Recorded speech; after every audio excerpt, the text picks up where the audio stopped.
প্রথম জানতে হবে যে কীর্তন কাকে বলে। ভগবান নাম রূপ গুণাদীনাং উচ্চৈ ভাষত কীর্তনম। ভগবানের নাম রূপ গুণ লীলা উচ্চৈ স্বরে বর্ণনা করার নাম হচ্ছে কীর্তন। শুধু কথার মাধ্যমে সেই কীর্তনটি হলে তাকে বলে সুকীর্তন। আর সুর তাল ছন্দ নৃত্য গীত সহকারে যেটি আমরা করছি এটা হচ্ছে নারদ কীর্তন। দেবর্ষি নারদ বিনা যন্ত্রে যেমন করে গান গেয়ে গিয়ে ভেড়ায়, সেই রকম আমরা গান গাইছি।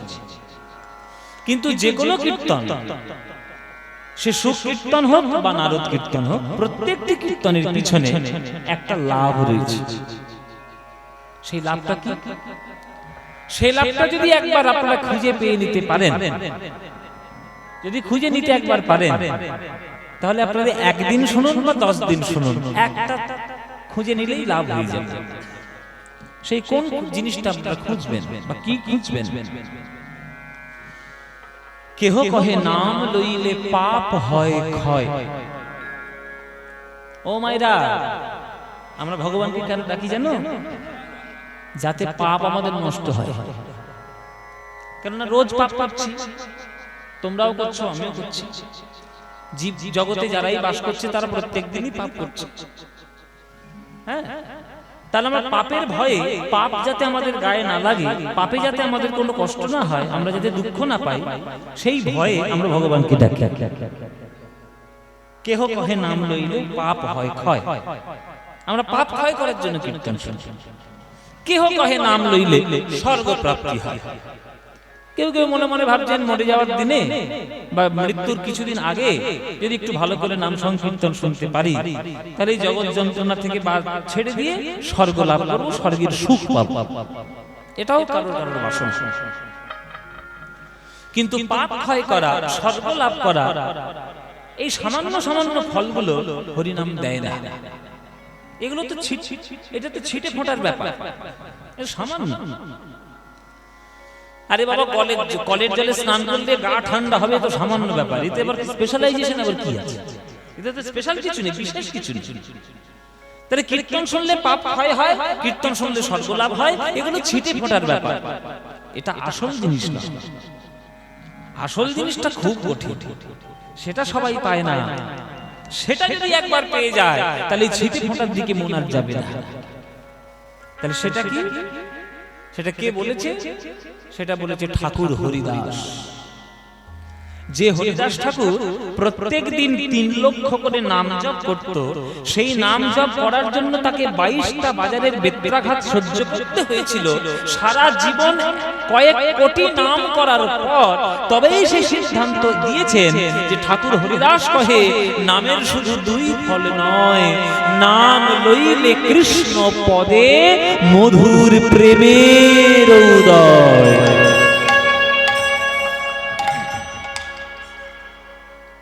এইটাই হচ্ছে আসল প্রেম।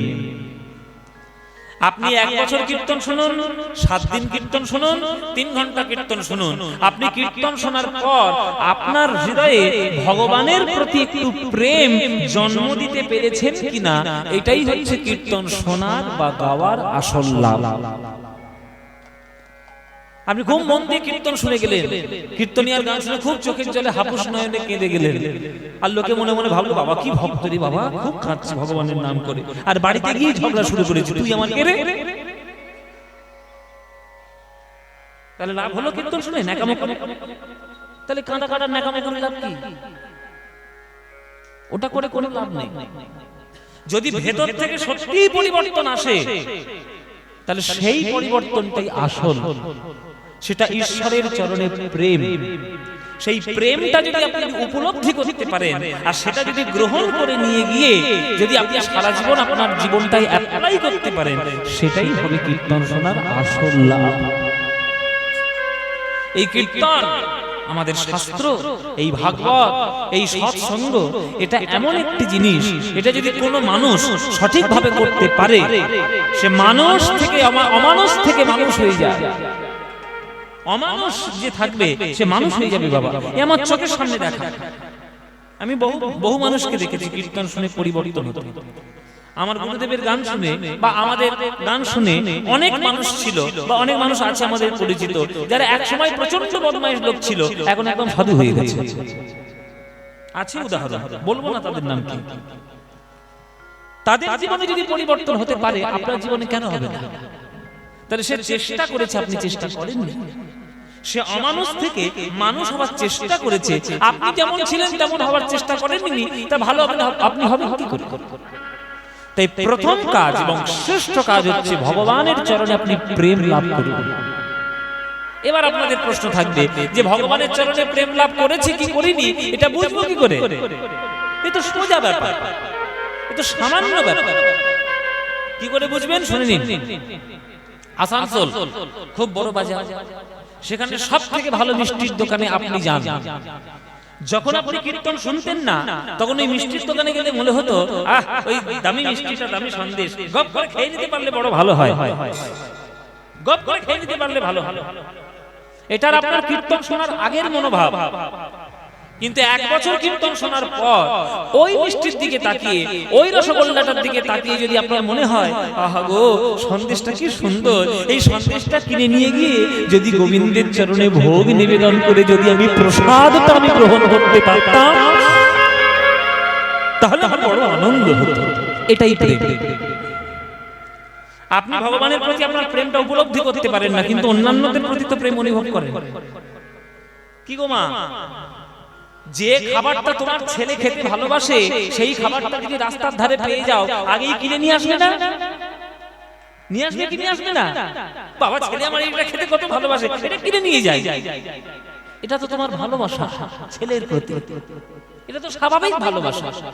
তাহলে ছেলের খাবার কোনটা প্রিয় সেটা দেখলে যেমন তোমার ছেলের কথা মনে পড়ে, তেমনি প্রসাদ দেখলে বা মিষ্টি দেখলে বা যা কিছু দেখলে যদি আপনার প্রথম গোবিন্দের কথা মনে পড়ে, তাহলে জানবেন যে আপনার হৃদয়ের মধ্যে প্রেম হয়েছে।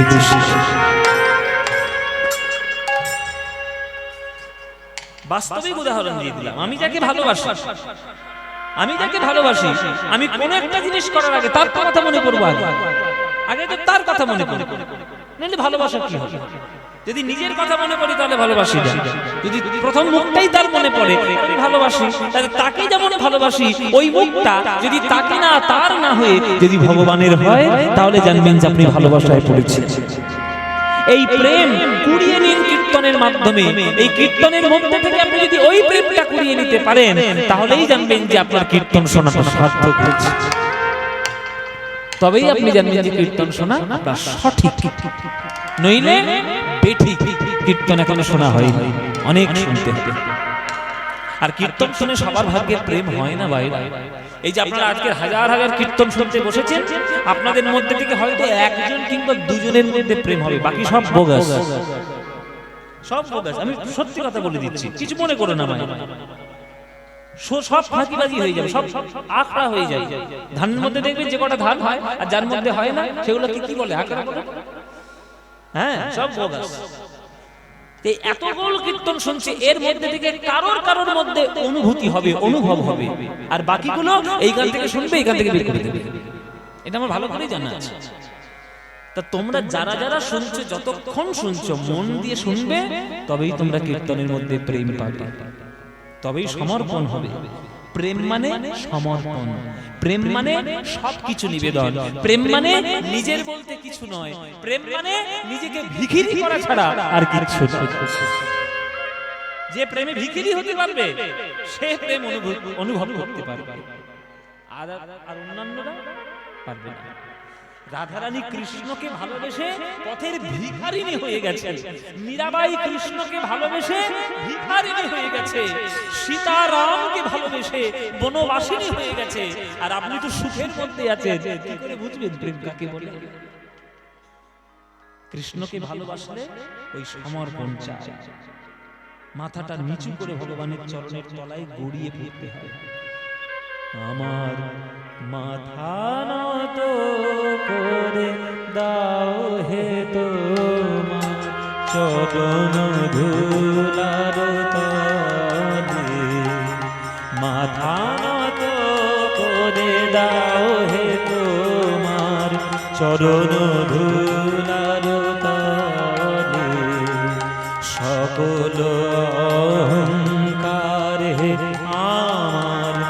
ডুবাও চোখের জলে আমার, মাথা নত করে দাও হে তোমার। হরি বল হরি বল হরি।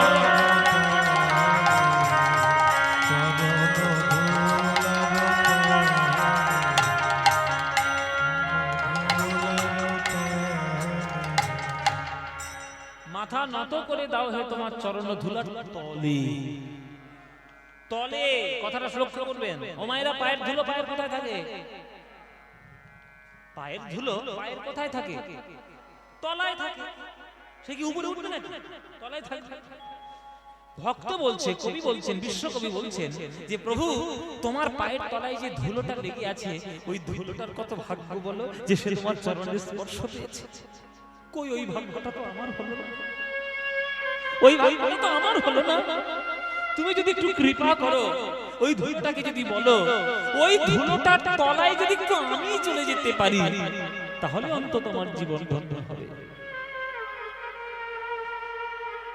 ভক্ত পদ ধুলি, ভক্ত পদ জল, ভক্ত ভুক্ত শেষ তিন মহাবল। বৈষ্ণবের পদ ধুলি তাহে মোর স্নান কেলি, বৈষ্ণবের নামেতে উল্লাস তর্পণ মোর বৈষ্ণবের নাম।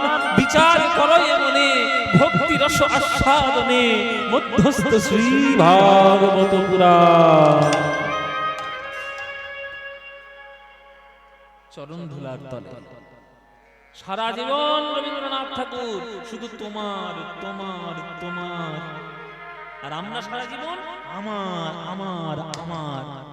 কি করে প্রেম পাই? তাই তিনি বিশ্বকবি।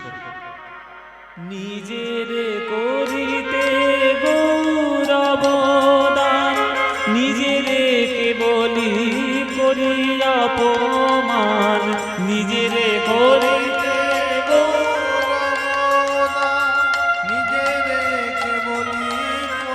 অপমান, নিজের করিতে গৌরব দান, নিজের কেবলি করি অপমান।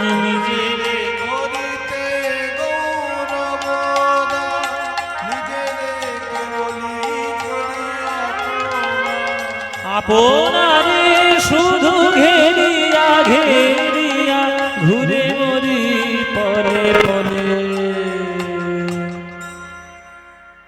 ও মায়েরা, হরিণ দেখেছো? হরিণ হরিণ দেখেছো তো? সামনাসামনি দেখেছো না টিভি দেখেছো? সামনাসামনি দেখেছো? হরিণের সব থেকে কোনটা জিনিস ভালো বলো তো? কোন জিনিসটা সব থেকে ভালো? হরিণের চোখ। তুই কবার হরিণ দেখতে? হরিণের চোখ সুন্দর। হরিণের সব থেকে সুন্দর কোনটা? হরিণের মাথার শিং।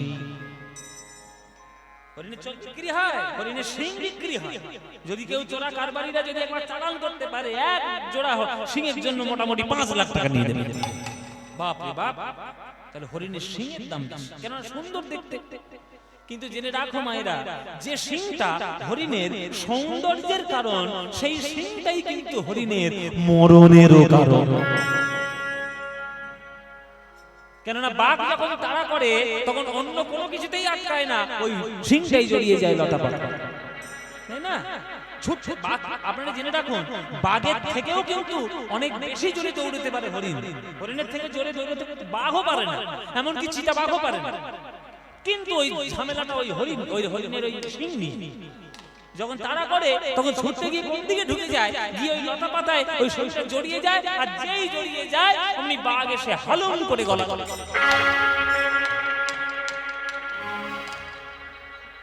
হালুম করে গলার মধ্যে ধরল। তাহলে যেটা তার সৌন্দর্যের কারণ, সেইটাই তার মরণের কারণ, সেটাই মরণের কারণ। তাই আপনার ক্ষেত্রে আপনার আত্ম অহংকার যেন আপনার মনের মধ্যে না হয়। আত্মবিশ্বাস হচ্ছে আপনার ওই সৌন্দর্য, কিন্তু আত্মবিশ্বাসটা যদি আত্ম অহংকারে বদলে যায়, তাহলে কখন যে আপনি ধরা পড়ে যাবেন কোনো ঠিক নেই। অহংকার যেন না হয়। আপনারে শুধু ঘেরিয়া ঘেরিয়া ঘুরে মরি পলে পলে, আমার মাথা নত করে দাও হে তোমার। চরণ ধুলার তলে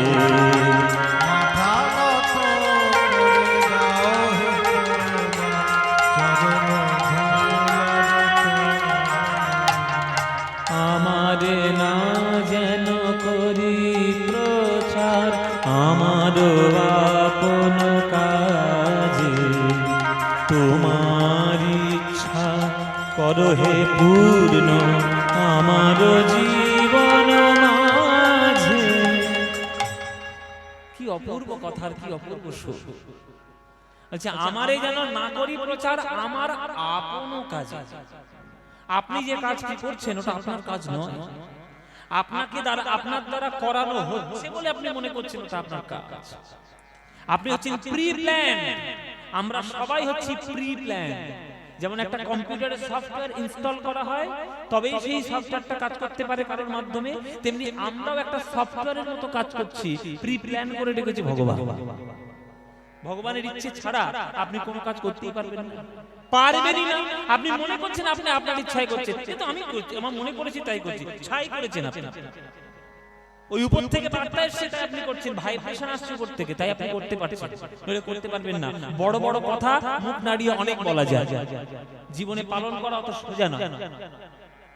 বড় বড় কথা মুখ নাড়িয়ে অনেক কিছু বলা যায়, টিভির চ্যানেলে বসে বড় বড় কথা বলা যায়, নিজেকে যুক্তিবাদী প্রমাণ করা যায়। তোমার যুক্তি ছাই যুক্তি। যখন প্রকৃতি এরকম একটা চুটকিতে হেলিয়ে দিলে সবকিছু তোমার যুক্তি বের হয়ে যাবে। সুতরাং বেশি নিজেকে মাতব্বরি করার চেষ্টা করো না, তার কৃপায় বেঁচে আছো এইটা মনে করে একটু ভালো মানুষ হওয়ার চেষ্টা করো। আমারে যেন না করি প্রচার আমার আপন কাজ। এই যে আমি কীর্তন করতে এসেছি আপনাদের এখানে, এই কি আমার ইচ্ছা? আমার ইচ্ছা তিনি সুযোগ করে দিয়েছেন, সময় সবকিছু ঠিক হয়েছে তাই কীর্তন করতে এসেছি। আমার মতো ছেলে তো হাজার হাজার ঘুরে বেড়াচ্ছে, কত ছেলে কীর্তন করার সৌভাগ্য হয়েছে। আগের জন্ম হয়তো দু একটা ভালো কাজ করেছিলাম তাই এই বছরে এই জন্মে কীর্তন করতে পারছি। এটা আমার ইচ্ছা নয় মায়েরা। আমার মাঝে মাঝে অনেকবার ইচ্ছে হয়েছে কীর্তন ছেড়ে দেবো, দিয়ে অন্য কিছু কাজ করবো। এত রাত জায়গাতে শরীর খারাপ ভালো না, দেখতে পাচ্ছেন না চেয়ারের কি অবস্থা হয়েছে। মাঝে মাঝে মনে হয় যে ছেড়ে দেবো, কিন্তু আমার অন্য কাজ আমার দ্বারা সম্ভব না, আমি পারবো না। আমার কপালে ভগবান এটাই লিখে দিয়েছে, তোকে কীর্তনই করতে হবে। যেখানে কীর্তন করতে যাবি সেই সব ভক্তদের চরণের ধুলো আশীর্বাদ রূপে মাথায় দিবি, এটাই আমার কাজ। আমি এটাই করতে জগতে এসেছি। আমি কলকাতার মেয়র হয়ে গেলে আমি কাজ করতে পারবো না, আমাকে ইঞ্জিনিয়ার করে দিলে আমি পারবো না, ওটা আমার কাজ নয়। যার যেটা কাজ সেটা ভগবান আগে থেকে ফিক্স করে পাঠিয়েছে। আমরা জোর করে যদি আমরা অন্য কাজের দিকে ঠেলে দিই তাহলে তাকে শুধু খাটানো হবে। ওই জন্য আপনাদেরকে বলছি, মায়েদের বাবাদেরকে বলছি, ছেলে মেয়েরা যখন বড় হবে তাদের সাবজেক্টকে তাদের চয়েস করতে দিন। তারা কি চাইছে সেটাই তাদের করতে দিন, আপনার ইচ্ছে মতো তাদেরকে চালাবেন না। কেননা আপনার ইচ্ছে আলাদা, তার ইচ্ছে আলাদা হতেই পারে। কেননা ভগবান এক একটা কাজ দিয়ে পাঠিয়েছে, তাই আমার কাজ নয়, ঈশ্বরের কাজ। আমারে না যেন করি প্রচার আমার আপন কাজে, তোমার ইচ্ছা করো হে পূর্ণ আমার জীবন মাঝে। যাচি হে তোমার চরণ শান্তি, পরাণে তোমার পরম শান্তি। যাচি হে তোমার চরণ শান্তি, পরাণে তোমার পরম শান্তি। আমারে আড়াল করিয়া দাঁড়াও হৃদয় পদ্মদলে। যখন জানবেন সমর্পিত আপনি একজনের প্রতি, তাহলে দেখবেন সে আপনার প্রতি প্রোটেক্টিভ হবে। প্রোটেক্টিভ হবে। মনে করুন আমি কাউকে ভালোবাসি, তার একটা বিপদ হয়েছে, তার সর্বপ্রথম দাঁড়ানোর কর্তব্য কার? আমি ছুটে যাব। ছেলের যদি বিপদ হয় তাহলে কে ছুটে যাবে সবার আগে? বাবা মা ছুটে যাবে। বাবা মা ছুটে গিয়ে তাকে প্রোটেক্ট করবে। তেমনি আপনিও জগতের মাঝে যদি কোনো বিরাট বড় দুঃখ বা বিপদের মাঝখানে পড়েন, যদি আপনি সঠিক মন্দির ঈশ্বরের চরণ সেবা করেন, দেখবেন ঈশ্বর কোনো না কোনো রূপে এসে সেই বিপদের সামনে এসে দাঁড়িয়ে আছে, রুখে দাঁড়াবে। আমারে আড়াল করিয়া দাঁড়াও হৃদয় পদ্মতলে। আমার এই আমিত্বটাকে তুমি আড়াল করে দাও, আমার অহংকারটা যেন আমার থেকে মাথা চাড়া হয়ে না যায়, সেই জন্য তুমি সামনে এসে দাঁড়িয়ে ওই অহংকারটিকে নিয়ন্ত্রণ কর। মানুষের দেখবেন, জেনে রাখবেন মায়েরা, মানুষের ছায়া যখন মানুষের সোজা আছে জানবেন সূর্য মধ্য গগনে, আর মানুষের ছায়া যখন লম্বা হয়ে যাচ্ছে মানুষের থেকে জানবেন সূর্য ঢলতে বসেছে। এই ছায়াটা যেন লম্বা না হয়, ছায়াটা যেন সমান থাকে, সেটার জন্য যদি বিপদ হয় ঈশ্বরকে ডাকো যে হে প্রভু আমি সমান করে দাও, তুমি আমার অহংকারটাকে আড়াল করে দাও, যেন আমার অহংকার আমার থেকে বেশি লম্বা না হয়ে যায়। আমারে আড়াল করিয়া দাও হৃদয় পদ্মতলে, আমার মাথা নত করে দাও হে তোমার চরণ ধুলার তলে, সকল অহংকারে আমার ডুবাও চোখের জলে, আমার মাথা নত করে দাও হে তোমার চরণ ধুলার তলে, চরণ ধুলার তলে, চরণ ধুলার তলে।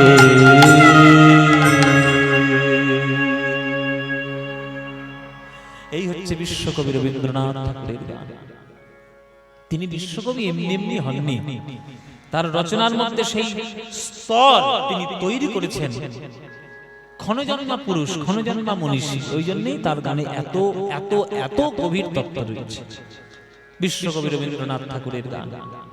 এই নম্র হওয়া, এই চরণ ধুলোর তলায় থাকা, এই সকল কিছু শিখিয়েছে আমার বাংলার আমার চৈতন্য, আমার মহাপ্রভু। তিনি ভগবান রাধা কৃষ্ণ মিলিত সোনার গৌরাঙ্গ, তিনি এসেছেন, অথচ তিনি ভগবান হয়ে এসে ভক্তদের চরণ ধুলায় গড়াগড়ি দিয়েছেন, দিয়ে তিনি প্রেম বিতরণ করার চেষ্টা করেছেন। তাই আপনি যদি তাঁরই ভক্ত হন তাহলে তার পথে চলার চেষ্টা করুন, চরণ ধুলোর তলায় পড়ে থাকার চেষ্টা করুন। তাই দিবারাত্র গৌর গৌর বলুন, গৌর ছাড়া যেন আপনার জীবনের আদর্শ কেউ না হয়। হোক, নিশ্চয়ই হবে, অনেকে আছে আমার জীবনের আদর্শ, কিন্তু গৌরকে বাদ দিয়ে নয়, গৌর যেন আপনার জীবনের প্রধান আদর্শ হয়। কেন না, তিনি বাঙালি হিসেবে যা দিয়েছেন অন্য কেউ সেই দেওয়ার ক্ষমতা রাখেন নাই। তাই গৌরাঙ্গ মহাপ্রভুর চরণ ধরতে হবে, যখনই পারবেন, সকাল সন্ধ্যে রাত দুপুর বিকেল সকাল, যখন সময় পাবেন তখন গৌর গৌর বলে একবার ডাকবেন, গৌরের চরণে সমর্পণ করবেন। ভজ গৌরাঙ্গ কহ গৌরাঙ্গ লহ গৌরাঙ্গের নাম রে, ভজ গৌরাঙ্গ কহ গৌরাঙ্গ লহ গৌরাঙ্গের নাম রে।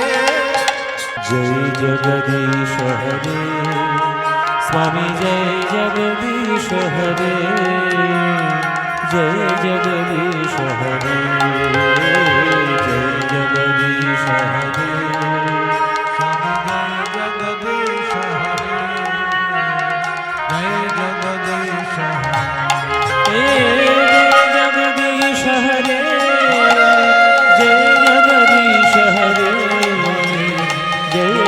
জগদীশ হরে, জয় জগদীশ হরে, জয় জগদীশ হরে।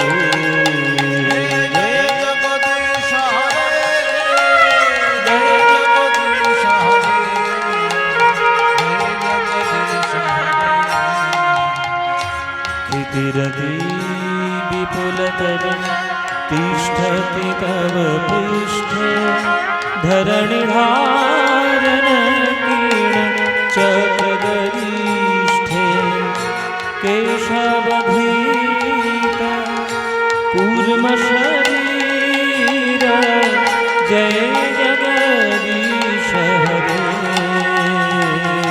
জয় জগদীশ হরে, জয় জগদীশ হরে, জয় জগদীশ হরে, জয় জগদীশ হরে, জয় জগদীশ হরে, জয় জগদীশ হরে, জয় জগদীশ হরে।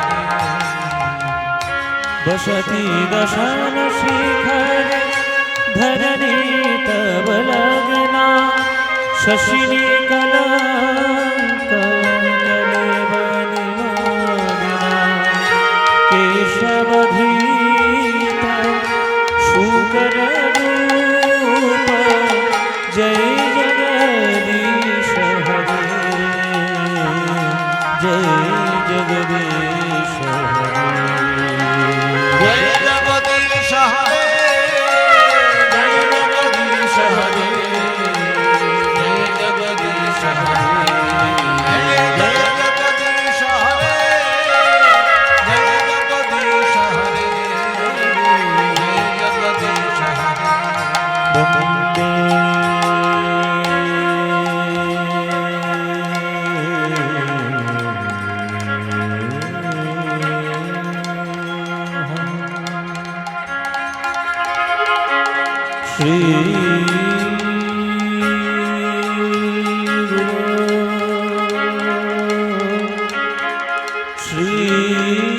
श्रीयुतपदकमल श्रीगुरुर्वैष्णवांश्च श्रीरूपासागरजातं सहगणरघुनाथं प्रीतं तं सजीवं साद्वैतं स्ववधूतं परिजनसहितं श्रीकृष्णचैतन्यदेवं श्रीराधाकृष्णपादान् सहगणललिता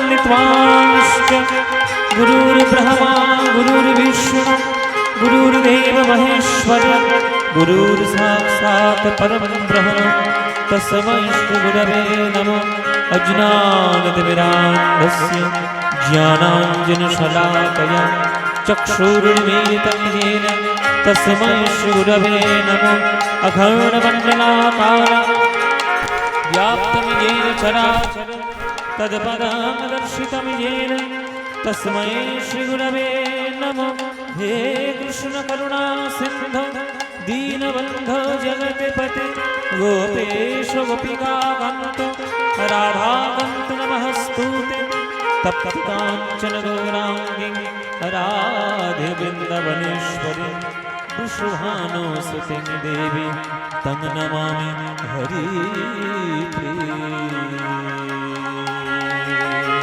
जय जगदीश हरे जय जगदीश हरे जय जगदीश हरे जय जगदीश हरे जय जगदीश हरे जय जगदीश हरे जय जगदीश हरे जय जगदीश हरे जय जगदीश हरे जय जगदीश हरे जय जगदीश हरे जय जगदीश हरे जय जगदीश हरे जय जगदीश हरे जय जगदीश हरे जय जगदीश हरे जय जगदीश हरे जय जगदीश हरे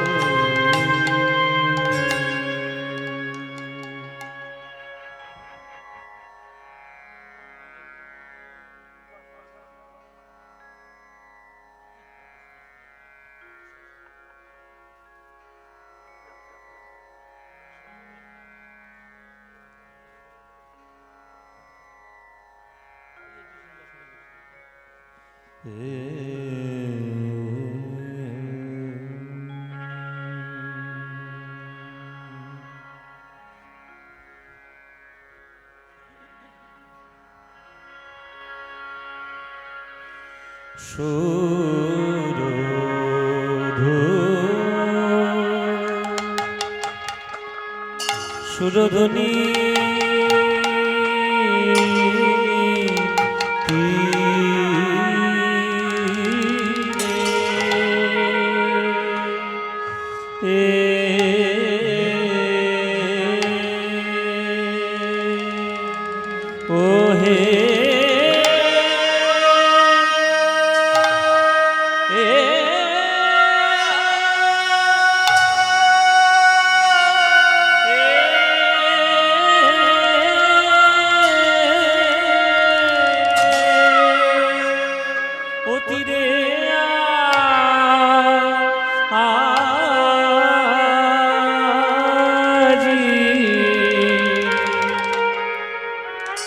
প্রভু আমার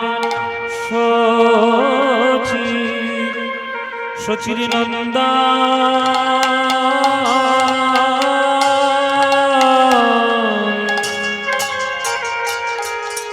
গো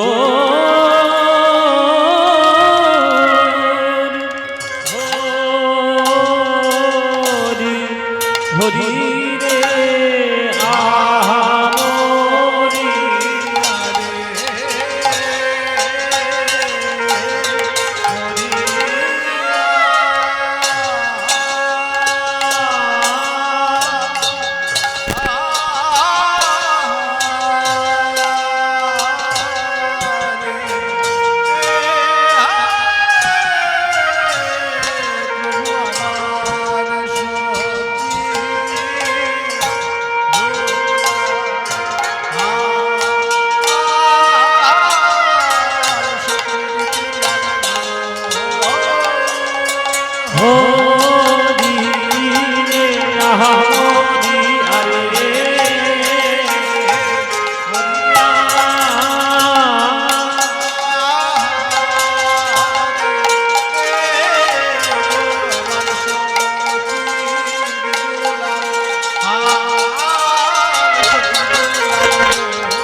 আহামরি আরে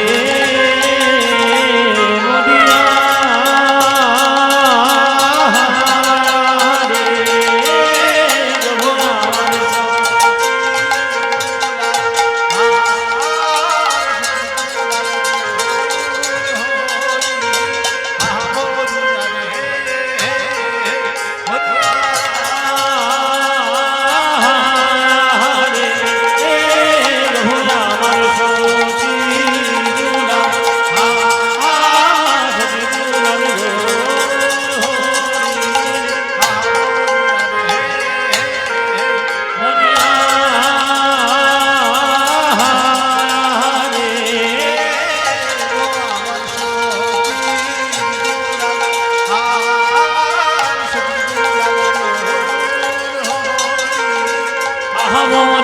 রে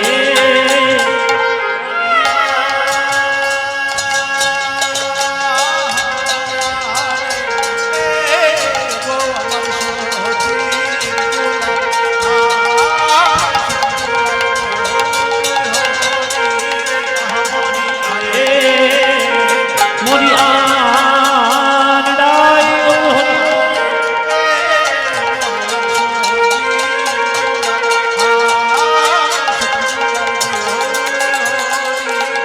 আহামরি আরে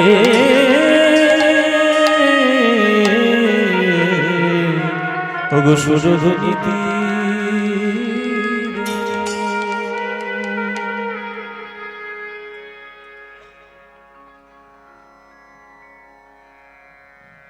সুরধনীর তীরে আজ তীর মহাবিলসই সমবয় বালক সঙ্গ সমবয় বালক সঙ্গ সমবয় বালক সঙ্গ ও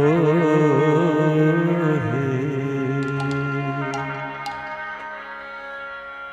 সমবয় বালক সঙ্গ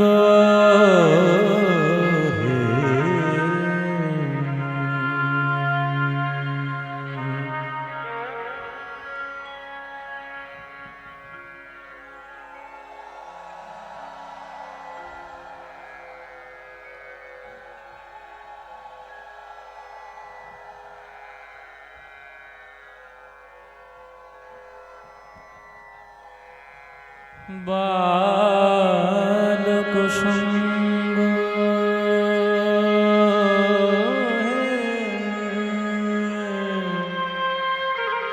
বালক সঙ্গ হে বালক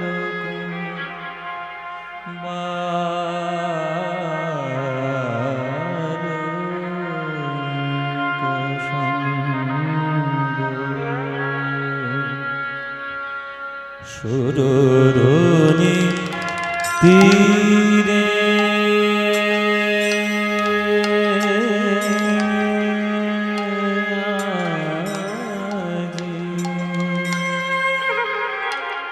তিরমা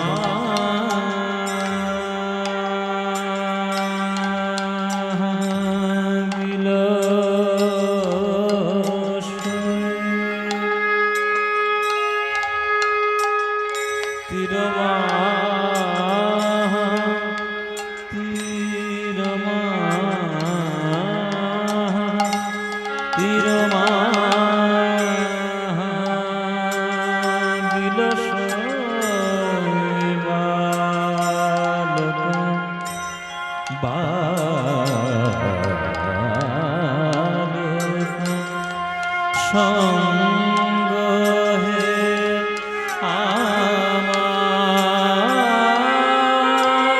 গো আমার গো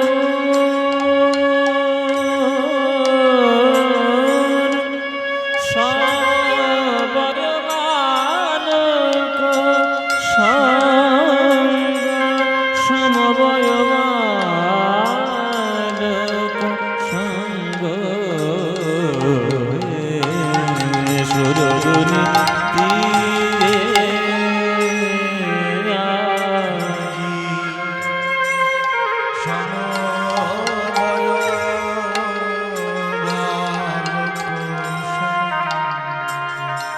নিদা নিদে গরে পাপা মগরে দামরে মাগা গরে গরে নিধা নিদে নিদা নিদে গরে সা নিদে গরে পামা গরে নিনা মামা দামা গরে গরে নিদা নিদে রাধে সা সুরধুনী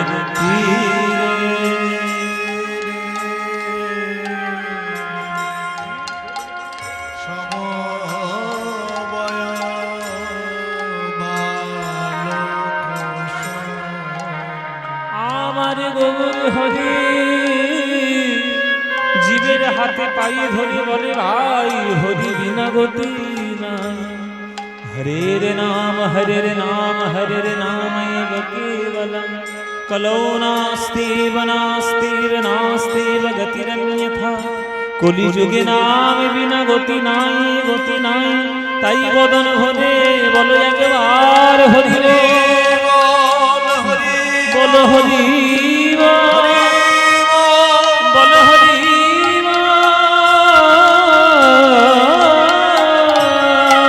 সমবয়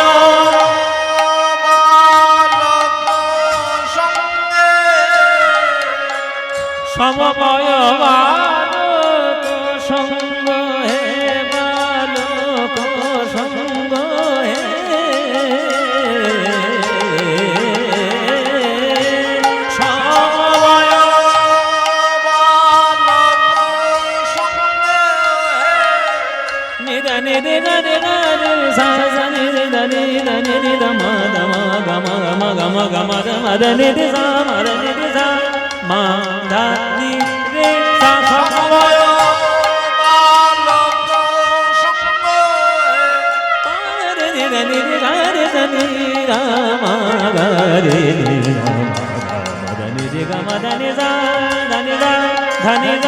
ধনি মা ধনি সা সমবয়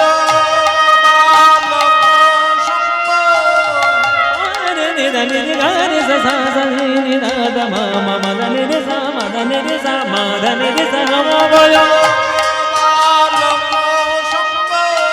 আমার গৌর হরি এই হরিনাম সংকীর্তনের ধন আমাদের জন্য এনেছিলেন তাই ভাই এই হরিনাম রূপী রত্ন আমরা পেলাম তাই গৌর হরির চরণে কৃতজ্ঞ থাকিতেই হয় আমার গৌর হরি সহচর সঙ্গে নিয়ে আজ সুরধনের তীরে করে হরি নামের খেলা হরি নামের খেলা ভক্ত শনে শচি দুলালা হরি নামের খেলা ভক্ত শনে শচি দুলালা হরি নামের খেলা খেললে জুড়াই মনের জ্বালা হরি নামের খেলা হৃদয় মন্দির করে আলা হরি নামের খেলা দূর হলো ত্রিতাপ জ্বালা হরি নামের খেলা দূর সংসার হরি নামের খেলা দূর হলো সংসার জ্বালা হরি নামের খেলা হরি হরি বলা হরি নামের খেলা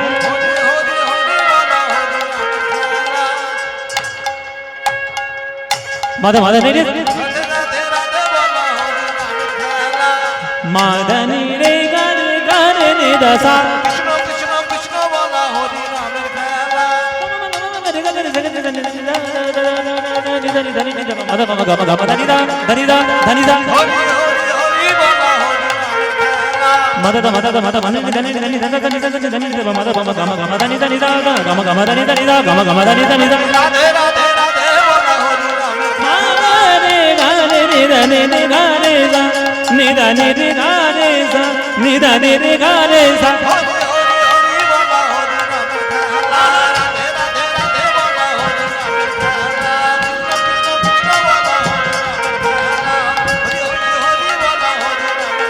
ওই হরি হরি হরি বলে নিতাই ওর হরি ও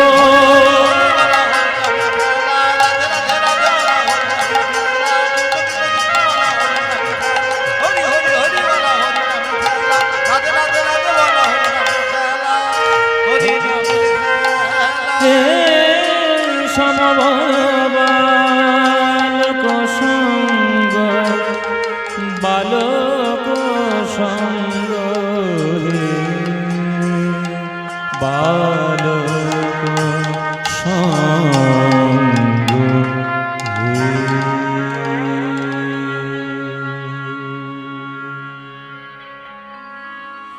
হরের নাম হরের নাম হরের নামৈব কেবলম কলৌ নাস্তেব নাস্তেব নাস্তেব গতিরন্যথা নাস্তেব গতিরন্যথা নাস্তেব গতিরন্যথা।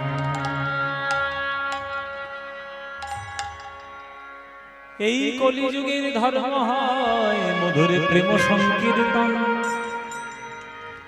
সংকীর্তন হইতে হয় পাপ বিনাশন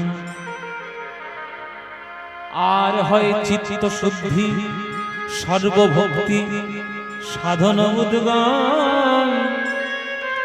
এই কলিযুগের ধর্ম তাই মধুর প্রেম সংকীর্তন সংকীর্তন রসের প্রবর্তক আমার শ্রীকৃষ্ণ চৈতন্য সংকীর্তন রসের যজ্ঞে তারে যে ভজে সেই হয় ধন্য।